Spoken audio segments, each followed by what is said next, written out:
नमस्कार साथियों, परिहार क्लासेस में आपका स्वागत है। इस वीडियो में हम प्राचीन इतिहास के अगले 20 प्रश्नों को देखेंगे। तो चलिए शुरू करते हैं।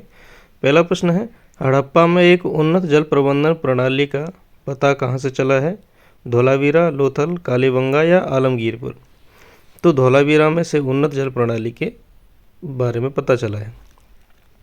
अगला प्रश्न है हमारा कि हड़प्पा के मिट्टी के बर्तनों का सामान्यतः किस रंग का उपयोग हुआ था? मतलब किस रंग से उन बर्तनों को रंगा जाता था? तो उस समय और कोई वैसे रंग नहीं थे, केवल रेड कलर ही था, उससे रंगे जाते थे। अगला प्रश्न है हमारा, सिंधु सभ्यता निम्नलिखित में से किस युग में पड़ता था? यानी कि कौन से युग की मानी जाती है ये? तो यह प्राग ऐतिहासिक काल के बाद जो आग ऐतिहासिक काल आता है, प्रोटो हिस्टोरिकल एजा है वगैरह है, उसमें आती है ये। अगला सवाल है हमारा, सिंधु घाटी सभ्यता की विकसित अवस्था निम्नलिखित में से किस स्थल के घरों में कुओं के अवशेष मिले हैं? यानी कि घर होते थे, उनमें कुएं भी होते थे, वे कहाँ से मिले हैं हमें? तो वह मोहनजोदड़ो से मिले हैं।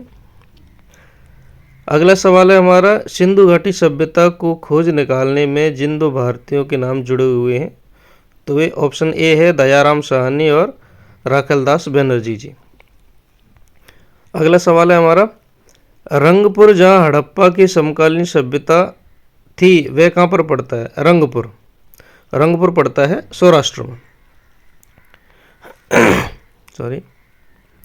हड़प्पा एवं मोहनजोदड़ो की पुरातात्विक खुदाई के प्रभारी कौन थे? प्रभारी पूछ रहे हैं, खुदाई किसने करवाई थी ये नहीं पूछ रहे हैं।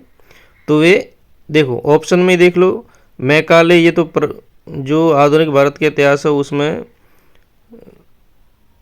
और लॉर्ड क्लाइव और कर्नल टॉड, ये आधुनिक भारत के इतिहास में आते हैं, तो इनसे कोई मतलब नहीं है। सर जॉन मार्शल हैं, वो इसके सही ऑप्शन हो जाएगा। अगला सवाल है हमारा, निम्न में से किस पशु की आकृति जो मोहर पर मिली है जिससे ज्ञात होता है कि सिंधु घाटी एवं मेसोपोटामिया की सभ्यताओं के मध्य व्यापारिक संबंध थे? तो वह कौन सा हो जाएगा? वो हो जाएगा बैल। अगला सवाल है हमारा, सिंधु घाटी के लोग किस में विश्वास करते थे? आत्मा, ब्रह्म में, या कर्मकांड में, यज्ञ प्रणाली में, या मातृशक्ति में? तो देखिए मातृशक्ति की मूर्तियाँ वहाँ से बहुत सारी मिली हुई हैं, तो वह मातृशक्ति में वहाँ से पूजा वगैरह करते थे। अगला सवाल है हमारा, निम्नलिखित में से कौन सा सिंधु स्थल समुद्र के तट पर नहीं है?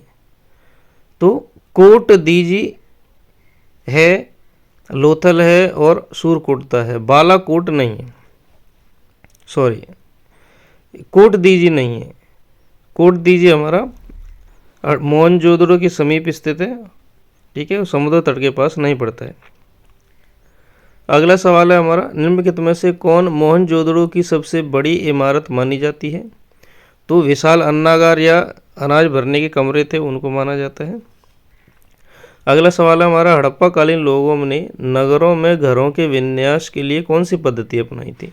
तो वे ग्रिड पैटर्न में अपने घर बनाते थे, तो सी हमारा ऑप्शन सही हो जाएगा। अगला सवाल है हमारा, निम्नलिखित को सुमेलित कीजिए। लोथल, कालीबंगा, धौलावीरा और वनावली।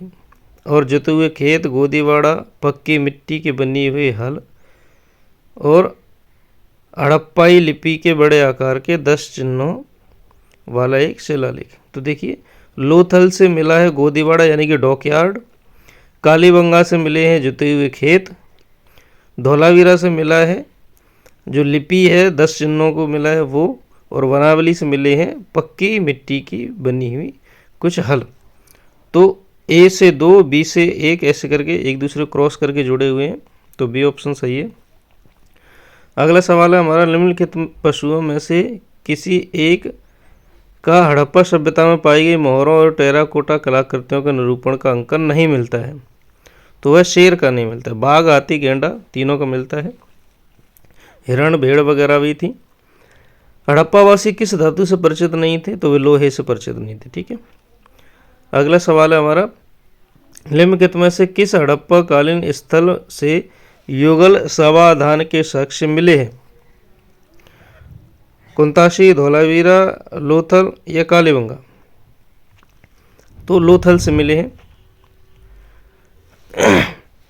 कपास का उत्पादन सर्वप्रथम सिंधु क्षेत्र में हुआ, जिसे ग्रीक या यूनान के लोग किस नाम से जानते थे? तो उसे सिंडन बोलते थे। अगला सवाल हो जाएगा, हड़प्पा के काल का तांबे का रथ किस स्थान से प्राप्त हुआ है? तांबे का रथ तो वह दैमाबाद से प्राप्त हुआ है। अगला सवाल है हमारा, हड़प्पावासी किन किन धातुओं का आयात किया करते थे? टिन, सोना, चांदी, तीनों का किया करते थे। तो ये 1 2 3 तीनों हो जाएंगे।